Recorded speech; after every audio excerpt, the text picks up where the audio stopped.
রথযাত্রার অনেক অনেক শুভেচ্ছা ও ভালোবাসা তোমাদের সকলকে।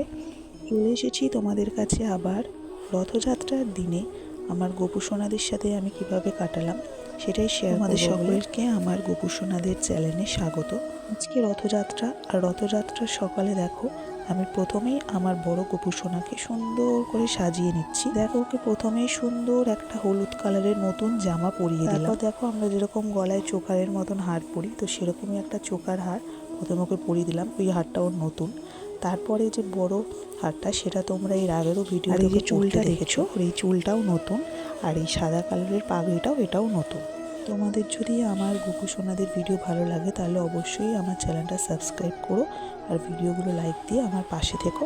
আমার বড় গোপু সোনা একদম পুরো তৈরি হয়ে গেছে। আমি ভেবেছিলাম যে রথ পুজোর দিনে আমি আমার ছোট্ট গোপু সোনাকে পঞ্চামৃত দিয়ে স্নান করাবো, তো যেরকম ভাবনা সেরকম কাজ করে ফেলেছি। দুধ, ঘি, মধু আর দই দিয়ে ওকে পঞ্চামৃত স্নান করিয়ে নেবো আজকে।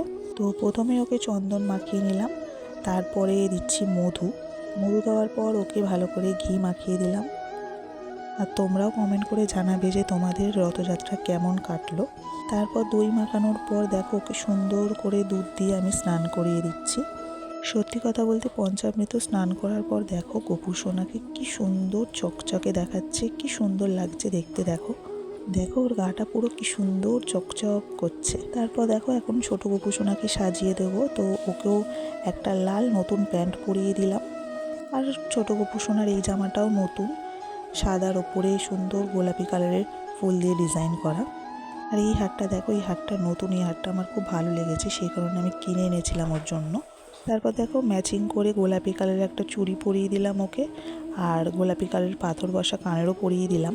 তারপর চুল লাগিয়ে দিলাম, দিয়ে গোলাপি কালারের একটা মুকুট ডিজাইন করা, দেখো খুব সুন্দর লাগছে।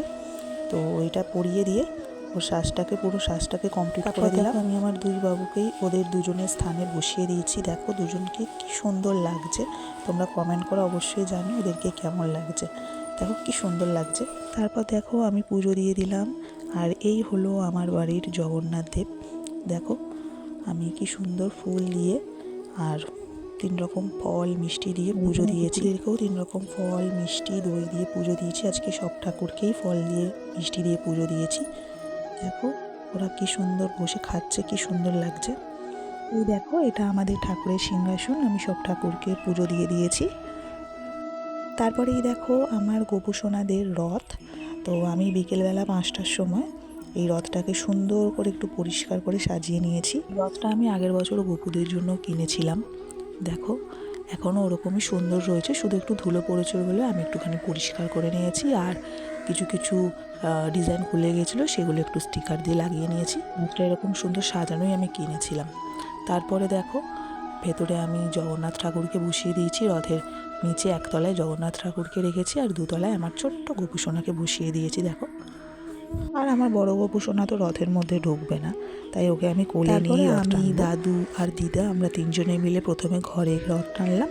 তারপরে একটু বাইরে বেরিয়েছিলাম, বাইরে গিয়েও রথ টেনে এলাম।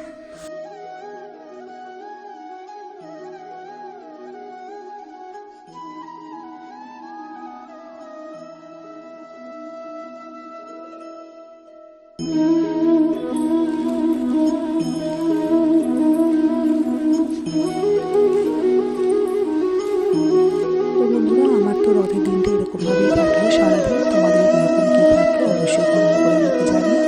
আর আমার গোপু সোনাদের এই ভিডিওটা তোমাদের ভালো লাগলে অবশ্যই লাইক কমেন্ট করে জানিও, আর নতুন হলে চ্যানেলটা সাবস্ক্রাইব করে যেও। রাধে রাধে।